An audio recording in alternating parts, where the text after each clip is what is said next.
Good to Great: Why Some Companies Make the Leap and Others Don't, by Jim Collins. Introduction. In 1971, the board of a sleepy old paper company named Kimberly-Clark made a decision that baffled everyone. They appointed a man named Darwin E. Smith as their new CEO. Smith was the company's in-house lawyer, a quiet, mild-mannered man who seemed, by all accounts, completely ordinary. Even he wasn't sure he was the right choice. One of the directors pulled him aside after the announcement and reminded him that he lacked many of the qualifications for the job. Then, just 2 months into his new role, the doctors gave him a death sentence. Nose and throat cancer. They told him he had less than a year to live. He informed the board, but made it clear that he wasn't dead yet and had no plans to die anytime soon. For the next 25 years, he kept his demanding work schedule while flying from Wisconsin to Houston for radiation therapy, never letting on how much pain he was in.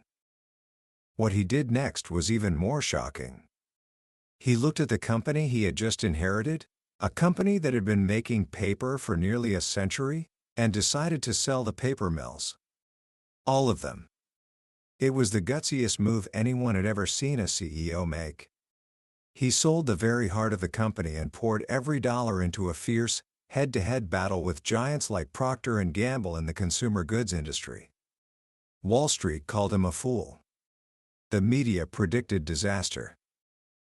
But Darwin Smith never wavered. 20 years later, Kimberly-Clark wasn't just surviving, it was the #1 paper-based consumer products company in the world. Its stock returns had outperformed Coca-Cola, Hewlett-Packard, 3M, and even the mighty General Electric. This quiet, unassuming man, who preferred the company of plumbers and electricians to corporate elites, had engineered one of the most stunning transformations in business history. How? That single question is the mystery that drove author Jim Collins to dedicate 5 years of his life, with a team of 21 researchers, to one of the most comprehensive business studies ever undertaken. They sifted through 1,435 companies, analyzing 60 years of data, to find the tiny handful of companies that, like Kimberly-Clark, had made the leap from just good to truly great. And what they found was not what anyone expected. This is the story of Good to Great. It's a book that has sold millions of copies and has become a manual for leaders in every field, from Fortune 500 CEOs to school principals and heads of state. And today, I'm going to share with you the timeless secrets they uncovered. By the end of our time together, you will understand the hidden blueprint that separates the great from the good, not just in business, but in any endeavor you choose to pursue. You will learn why quiet humility is more powerful than flashy charisma, why the most important question is not what but who, and why true discipline has nothing to do with being a tyrant. This is the journey from good to great. Book summary. The story of Good to Great begins with a simple, almost dangerous idea. Good is the enemy of great. Think about that for a moment. It's one of the key reasons why so few things in our world ever become truly great. We don't have great schools, because we have good schools. We don't have great governments, because we have good governments. And the vast majority of people never live great lives, because it is just so easy to settle for a good one. The same is true for companies. Most companies become pretty good, and that becomes their biggest problem. They have decent profits, loyal customers, and a solid reputation. There's no crisis forcing them to change. So they coast. And they never make the leap to greatness. This very problem was posed to Jim Collins by a managing director at McKinsey & Company, who told him that his previous book, Built to Last, was, unfortunately, useless. The companies you wrote about were almost always great, he said. But what about the rest of us? The companies that wake up and realize we're just good? Can a good company become a great company? And if so, how? That question sparked a monumental 5-year research project. Collins and his team set out on a quest. They were like detectives searching for the DNA of greatness. They established an incredibly high bar. They looked for companies that had been average, just bumping along with the stock market for at least 15 years. Then, at a specific point in time, they took off like a rocket, producing cumulative stock returns at least 3 times the market average and sustaining that performance for at least 15 years. To put that in perspective, a collection of superstar companies like Coca-Cola, Intel, and General Electric only beat the market by 2.8 times during that same period. Out of more than 1,000 companies, only 11 made the final cut. Companies you might not even know, like Abbott, Circuit City, Kroger, and Nucor. And, of course, Walgreens and Kimberly-Clark. These were not the flashy, high-tech darlings of their day. They were, for the most part, boring companies in boring industries, which made their transformations all the more mysterious. What Collins did next was the true genius of the study. For each of these 11 good-to-great companies, he selected a comparison company, a company in the same industry, with the same opportunities and similar resources, that had every chance to become great but never did. Ondby was the comparison for Kroger. Eckerd was the comparison for Walgreens. Bethlehem Steel for Nucor. This allowed the team to ask the most crucial question of all: what did the good-to-great companies have in common that the comparison companies lacked? It's like studying Olympic gold medalists. If you only study the winners, you might conclude that having a coach is the key to winning gold. But then you realize that the athletes who never won a medal also had coaches. The real insight comes from figuring out what truly separates the winners from everyone else. So, the team dove into the black box. They analyzed 60 years of articles, financial reports, and interview transcripts. They spent 15,000 hours coding and debating every piece of data. And what they found turned modern business wisdom on its head. They expected to find that the journey to greatness started with a new vision or strategy. It didn't. They expected to find that the leaders of these transformations were larger than life, celebrity CEOs who came from the outside to shake things up. They weren't. In fact, charismatic celebrity leaders were negatively correlated with greatness. They expected to find that technology was the driving force. It wasn't. So what was the secret? The journey begins not with a grand plan, but with a simple, profound first step. The good-to-great leaders did not start by figuring out where to drive the bus. They started by getting the right people on the bus, the wrong people off the bus, and the right people in the right seats. And only then did they figure out where to drive it. This is the principle of first who, then what. It's a simple idea, but it's the exact opposite of how most organizations operate. Most leaders come up with a vision and then try to rally people around it. But the good-to-great leaders understood a fundamental truth: if you have the right people, you can adapt to anything. If you're 10 miles down the road and realize you need to change direction, the right people will say, "Great, let's figure it out." The wrong people, the ones who were only on board for the destination, will complain and resist. The leaders of Wells Fargo, a bank that outperformed the market by over 3 times during a period of massive industry turmoil, knew that banking was about to change dramatically in the 1970s. But they didn't pretend to know how.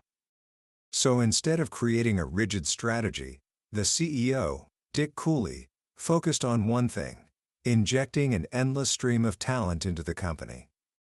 He hired brilliant people whenever and wherever he found them, often without a specific job in mind. His philosophy was simple: if I get people who are smart, adaptable, and committed, they will figure out what to do when the world changes. And they did. This approach turns the old adage, "people are your most important asset," into a falsehood. People are not your most important asset. The right people are. If you have the right people on the bus, the problem of how to motivate and manage them largely goes away. The right people don't need to be tightly managed. They are self-motivated by an inner drive to produce the best results and be part of creating something great. Your job isn't to motivate them, but to create an environment where they can thrive, and not demotivate them with stupid rules. If you have the wrong people, it doesn't matter if you have the best strategy in the world. You still won't have a great company. Great vision without great people is irrelevant. This leads to the most important question of all: who exactly are the right people? And who is the leader responsible for getting them on the bus? This is where Collins and his team made their most stunning discovery, a concept they called Level 5 leadership. Every single good to great company had a Level 5 leader at the helm during its pivotal transition years. These leaders were not the flashy, egocentric, celebrity CEOs we often see on the covers of magazines. They were the opposite. They were self-effacing, quiet, reserved, even shy. Collins described them as a paradoxical blend of intense professional will and deep personal humility. Think of Abraham Lincoln, who never let his ego get in the way of his ambition for the nation, yet possessed an iron will that carried the country through its darkest hour. The Level 5 leaders were like that. They were ambitious, but their ambition was first and foremost for the company, not for themselves. Let's go back to Darwin Smith, the unqualified lawyer from Kimberly-Clark.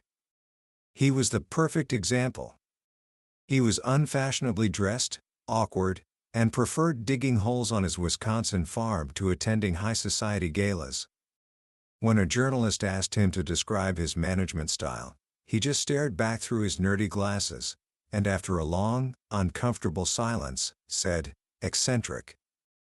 But don't mistake this humility for weakness.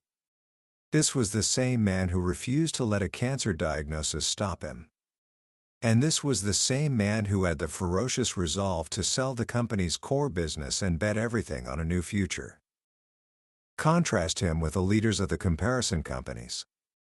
Over 2/3 of them were driven by massive personal egos. They were what Collins calls Level 4 leaders, effective, often brilliant, and charismatic, but their primary ambition was for their own personal greatness. The company was simply a vehicle to make them look good. Lee Iacocca, for example, performed a celebrated turnaround at Chrysler. He became a national hero, starred in commercials, and even considered running for president. The company soared under his leadership, for a while. But in the second half of his tenure, as his personal fame grew, Chrysler's stock fell 31% behind the market. After he left, the company that was built around his genius eventually stumbled. What better testament to a leader's personal greatness than for the place to fall apart after they leave? Level 5 leaders want the opposite. They want to see the company become even more successful in the next generation. They build systems and groom successors so that the company can be great long after they are gone. As one Level 5 leader said, "I want to look out from my porch at one of the great companies in the world someday and be able to say, I used to work there." Collins describes this difference with a powerful metaphor: the window and the mirror. Level 5 leaders, when things go well, look out the window to give credit to others. They'll praise their team, their predecessors, or even just good luck. But when things go poorly, they look in the mirror and take full responsibility, never blaming other people or bad luck. The egocentric Level 4 leaders do the exact opposite. When things go well, they preen in front of the mirror, taking all the credit. But when results are disappointing, they look out the window, blaming the economy, the competition, or anyone but themselves. This is not false modesty. It's a deep-seated humility that allows them to focus on the one thing that truly matters: building a great company. So you have a Level 5 leader, and you have the right people on the bus. What happens next? You can't just drive aimlessly. The next step in the journey is to confront the brutal facts of your reality, yet at the same time, never lose faith that you will prevail in the end. This is the Stockdale paradox. The name comes from Admiral Jim Stockdale, the highest-ranking U.S. military officer held in the Hanoi Hilton prisoner of war camp during the Vietnam War. He was tortured more than 20 times over his 8-year imprisonment. He had no rights, no release date, and no certainty that he would ever see his family again. When Collins had the opportunity to meet with Stockdale years later, he asked him a question that had been haunting him. How on earth did you deal with it, when you were there and didn't know the end of the story? Stockdale replied, I never lost faith in the end of the story. I never doubted not only that I would get out, but also that I would prevail in the end and turn the experience into the defining event of my life, which, in retrospect, I would not trade. Collins was stunned. After a few minutes of walking in silence, he asked, Who didn't make it out? Oh, that's easy, Stockdale said. The optimists. The optimists? How could that be? They were the ones who said, We're going to be out by Christmas. And Christmas would come, and Christmas would go. Then they'd say, We're going to be out by Easter. And Easter would come, and Easter would go. And then Thanksgiving, and then it would be Christmas again. And they died of a broken heart. Then Stockdale turned to Collins and delivered the crucial lesson, You must never confuse faith that you will prevail in the end, which you can never afford to lose, with a discipline to confront the most brutal facts of your current reality, whatever they might be. This is the Stockdale paradox. It's the ability to hold two seemingly contradictory ideas in your mind at the same time, unwavering faith and a brutal acceptance of reality. The good to great companies all embrace this duality. Think of Kroger, the grocery chain. In the 1970s, both Kroger and its bigger rival, On-BP, knew the world was changing. The old small grocery store model was dying. Customers wanted massive superstores. This was a brutal fact. Kroger confronted it. They decided to systematically change or replace every single one of their stores, a monumental task that would take over a decade. They had unwavering faith that they could become the #1 grocery chain in America, but they started by accepting the brutal truth that their entire system was obsolete. On-B, on the other hand, was like the optimists in the prison camp. They stuck their heads in the sand. They were run by executives who tried to preserve the past glory of the company, always asking, What would our dead founder do?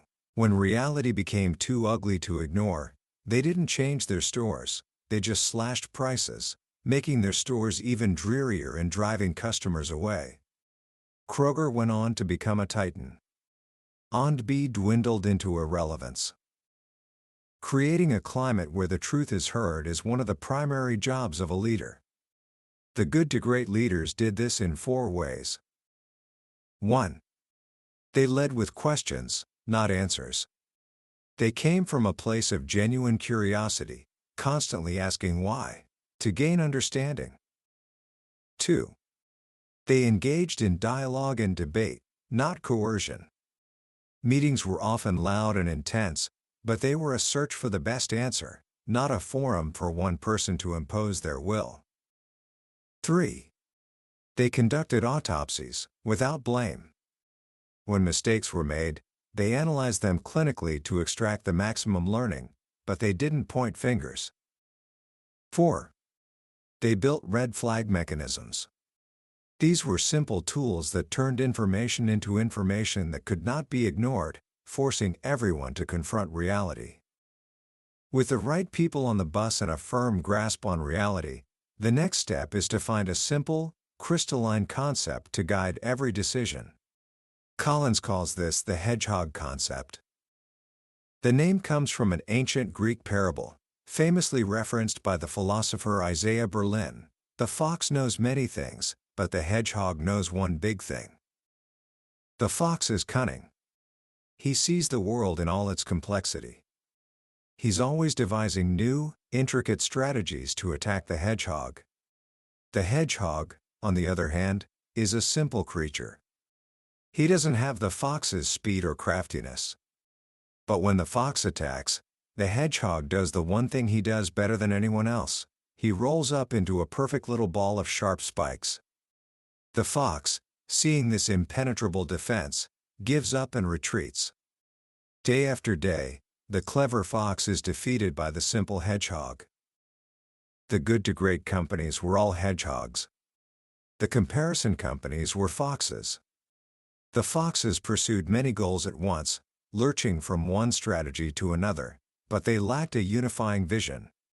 The hedgehogs, in contrast, simplified a complex world into a single, organizing idea. The hedgehog concept is not a goal or a strategy. It's a deep understanding that lies at the intersection of three circles. The first circle is, what can you be the best in the world at? And just as importantly, what can you not be the best in the world at? This is a much higher standard than a core competence. You might be good at something, but that doesn't mean you can be the best. The good to great companies had the discipline to abandon activities they were merely good at, in order to focus on the one area where they had the potential for true mastery. Abbott Labs, for example, realized it could never beat Merck to become the best pharmaceutical company. So, even though drugs were its history, it shifted its focus to creating products for cost-effective healthcare, like diagnostics and hospital nutritionals, where it could dominate. The second circle is, what drives your economic engine? The good to great companies gained a profound insight into how to generate sustained cash flow and profitability. Specifically, they discovered the single economic denominator that had the greatest impact. For Walgreens, it wasn't profit per store. It was profit per customer visit. This simple shift in thinking changed everything. To increase profit per store, you would reduce the number of stores. But to increase profit per customer visit, you build more convenient stores, cluster them together, and add high-margin services, which is exactly what Walgreens did, creating a powerful economic flywheel. The third circle is, what are you deeply passionate about? The good to great companies didn't try to manufacture passion. They discovered what they were already passionate about and built their businesses around it. You can't fake passion. You have to do work that you genuinely believe in. For Fannie Mae, it wasn't about the mechanics of mortgage finance. It was about the passionate mission of helping people from all walks of life achieve the American dream of owning a home. A true hedgehog concept lies at the intersection of all three circles. It's the sweet spot where what you're passionate about, what you can be the best in the world at, and what drives your economic engine all come together. Finding this concept is not a one-day event. It's an iterative process of debate and discovery that, on average, took the good to great companies 4 years. But once you have it, it provides a powerful frame of reference. The challenge is no longer what to do, but what not to do. This brings us to the next critical component, building a culture of discipline. Many people think of discipline as a grim, joyless existence. But in a good to great company, it's the opposite. It's about freedom and responsibility, within a framework. The good to great companies built consistent systems, but within those systems, they gave people the freedom to take responsibility and deliver results. They hired self-disciplined people who didn't need to be managed, and then they managed the system, not the people. This is a crucial distinction. Most companies build bureaucracies to compensate for having the wrong people on the bus. They create endless rules to manage the small percentage of lazy or incompetent employees. But those rules drive away the best people, which increases the need for more bureaucracy, which drives away more good people, and on in a downward spiral. A culture of discipline avoids this by starting with disciplined people, who engage in disciplined thought, and then take disciplined action. A culture of discipline is not the same as having a tyrannical disciplinarian at the top. The comparison companies often had a strong, dictatorial leader who imposed discipline through sheer force of will. The company would rise dramatically under their reign, but collapse the moment they left, because no enduring culture had been built. Ray McDonald at Burroughs was known for his McDonald vice, a form of intense personal pressure. The company performed brilliantly while he was there, but when he retired, it fell apart. In a true culture of discipline, people are fanatically consistent with the hedgehog concept. They are, as Collins puts it, willing to rinse their cottage cheese. This bizarre analogy comes from a world-class triathlete named Dave Scott, who won the Ironman 6 times. Even though he burned thousands of calories a day, he would literally rinse his cottage cheese to get every last bit of fat off. Was it necessary? Probably not. But it was one more small step in a consistent program of super discipline. The good to great companies had this same fanatical diligence. They understood that greatness comes from doing whatever it takes to be the best within their 3 circles. This leads to the power of a stop doing list. Just as important as a to-do list is a list of things to stop doing. The good to great companies showed a remarkable discipline to unplug anything that didn't fit their hedgehog concept. They didn't launch unrelated businesses or make unrelated acquisitions, no matter how tempting the opportunity. This brings us to the role of technology. In an age where everyone is obsessed with the latest technological trend, the good to great companies had a surprisingly balanced perspective. They avoided technology fads and bandwagons. But when they found a technology that fit directly with their hedgehog concept, they became pioneers in its application.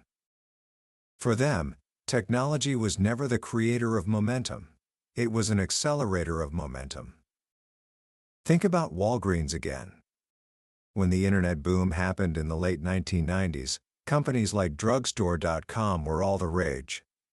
Analysts downgraded Walgreens, saying the old, stodgy company would be left behind. Walgreens stock plummeted. But instead of panicking, Walgreens leaders paused and reflected. They took a crawl, walk, run approach. First, they thought deeply about how the internet could serve their hedgehog concept of convenience. Then, they began to experiment, linking their website to their existing store network. You could order a prescription online and pick it up at a drive-thru. Finally, when they understood how to use it, they ran, launching a world-class website that accelerated their momentum and left the pure .coms in the dust. The core lesson is this: technology, by itself, can never make a company great. It can't give you a level 5 leader, or get the right people on the bus, or help you find your hedgehog concept. But once you have all those pieces in place, technology can be a powerful tool to push your flywheel even faster. This brings us to the final, grand, unifying idea of the entire book: the flywheel and the doom loop. Picture a giant, heavy flywheel, a massive metal disc, 30 feet in diameter and weighing 5,000 pounds. Your task is to get it spinning. You put your shoulder to it and push with all your might. For a long time, it barely moves. You keep pushing. After hours of effort, you complete 1 full rotation. You keep pushing. The second rotation is a little faster. Then the third, and the fourth. Each turn builds on the work done before. You keep pushing in a consistent direction. 10 turns. 20, 50, 100. The flywheel builds momentum. Then, at some point, breakthrough, the momentum of the thing kicks in. Whoosh! The flywheel is now hurling forward, its own weight working for you. You're not pushing any harder than you were at the beginning, but the wheel is spinning faster and faster, with almost unstoppable momentum. If someone came along and asked, what was the one big push that caused this thing to go so fast? You wouldn't be able to answer. It wasn't one push. It was all of them. It was the cumulative effect of persistent effort in a consistent direction. This is what it feels like to go from good to great. From the outside, it might look like a dramatic, overnight success. But from the inside, it's a slow, deliberate process of build-up, followed by breakthrough. There is no miracle moment. There is no single defining action, no grand program, no killer innovation. It is the quiet, relentless process of pushing on the flywheel, turn by turn. Each of the concepts we've discussed is another push on that flywheel. A level 5 leader gets it started. Getting the right people on the bus is a push. Confronting the brutal facts is a push. Figuring out your hedgehog concept gives the pushes a consistent direction. A culture of discipline keeps everyone pushing. And technology accelerates the flywheel once it's already spinning. When you get the flywheel turning, something magical happens. People see the tangible results, they feel the momentum building, and they line up with enthusiasm to throw their own weight behind it. The problems of alignment and motivation just melt away. People want to be part of a winning team. The comparison companies, in contrast, were stuck in what Collins calls the doom loop. Instead of the patient process of build-up, they tried to skip right to breakthrough.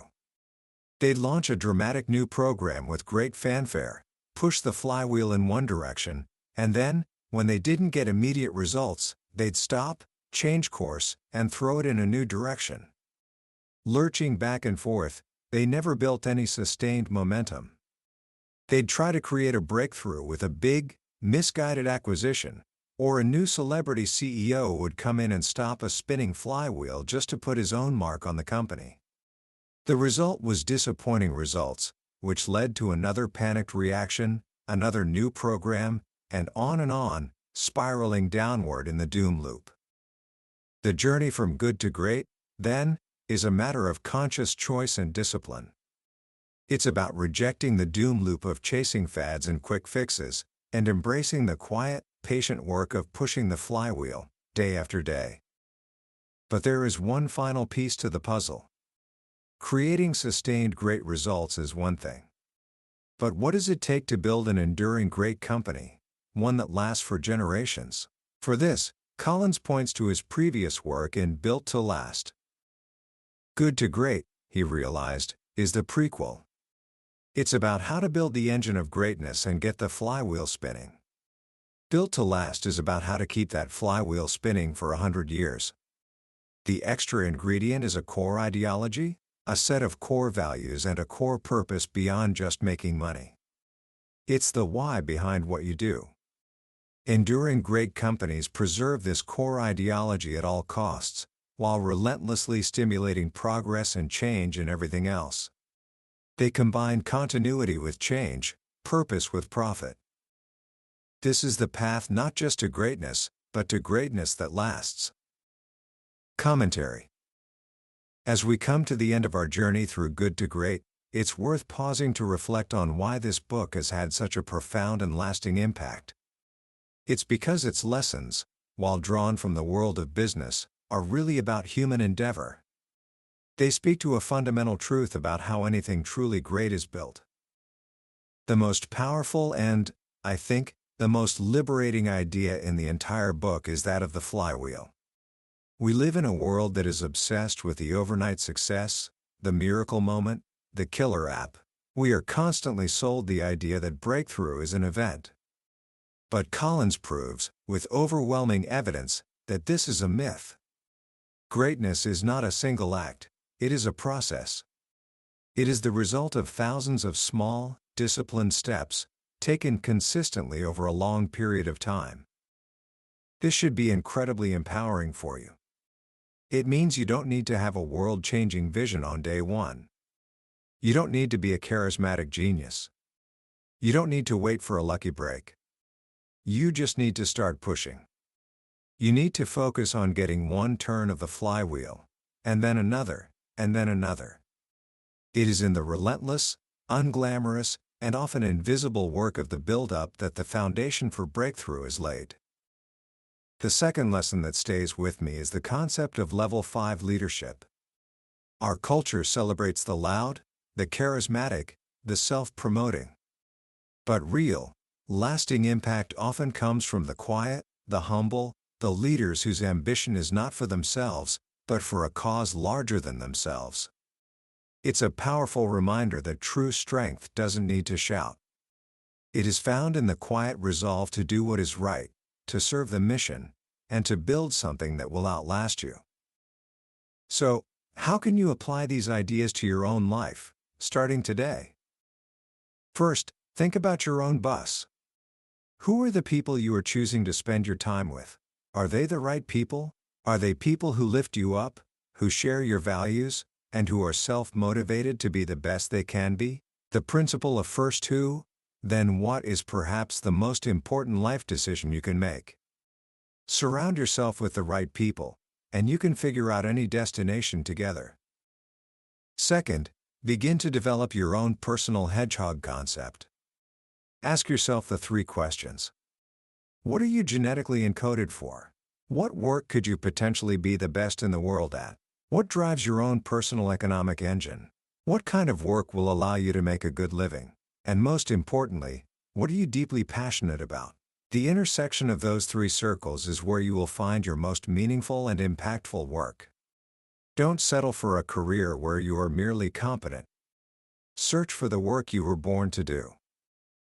Finally, embrace the flywheel.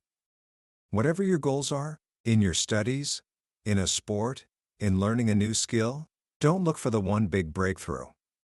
Instead, ask yourself, what is the one small push I can make on the flywheel today? And tomorrow? And the day after that? Celebrate the small wins, the incremental progress. Trust that if you are disciplined and consistent, the momentum will build.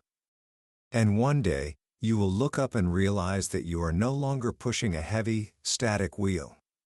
You will be riding the momentum of a breakthrough you created, one push at a time. We've journeyed through the core ideas of good to great today, but I'll be honest with you, a summary is like looking at a photograph of a magnificent landscape. It can show you the scenery, but it can never replace the feeling of actually being there. The real magic happens when you read the book for yourself. It's in the quiet moments, when a particular story or a simple phrase hits you in a way you didn't expect. This summary is designed to help you decide if this book is worth your time. If anything we've talked about today has resonated with you, I encourage you to grab a copy, because reading it isn't just about learning, it's an experience that can genuinely change the way you see excellence and your own potential to achieve it. Also, if you found this summary valuable, I hope you'll subscribe. We'll be exploring another life-changing book from the Billionaire's Bookshelf very soon, and I'd be honored to have you join me on that journey. Let's keep growing together.